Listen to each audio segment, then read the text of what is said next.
আবার নদীতে নামবো। দেখেন নদীর তাজা মাছ, একবারে ফ্রেশ মাছ, লোভনীয় লোভনীয়।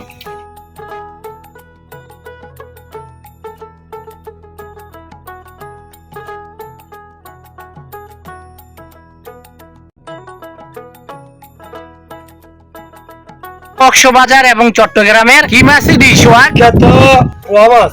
আমাদের বর্ষাকাল আসলে এই পোয়া মাছ দুটা পাওয়া যায়, আর আমি এটি বিক্রি করি না, ঠিক আছে চাচা? আমি শুধু ফেরাই বুনা করে আমার জন্য রেখে দিই।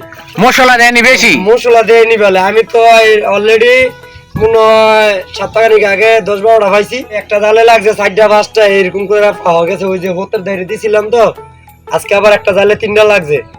মানে ডেলি 1-2টা পাওয়া যায়। আমি এগুলা জোগাড় রাখিয়া মানে এক সপ্তাহ মাছ ইয়া করে লাইক এরপরে দেখাই। মানে আমার খানাটা প্রিয় জিনিস এটা। কি গরুর মাংসের মতো মনে হয় নাকি? গরুর মাংস ফেল, এটা যে একটা সুস্বাদুর মতো একটা গ্যারান আসে, মানে এই গ্যারানটা ওই গরুর মাংস পাওয়া যায় না। আর যে জায়গাতে ভিডিওটা দেখতেছেন অবশ্যই বিখ্যাত নদীর যার তাজা পোয়া মাছ লাগবো বা ইচা মাছ লাগবো অবশ্যই বলবেন, আইন মাছ বল মাছ সমস্যা নাই, ঠিক আছে? আমি বেরের কাম করি, নদীতে আছে আমার 50,000-1.5 লাখ টাকার মতন চালান কাটা রাখছি।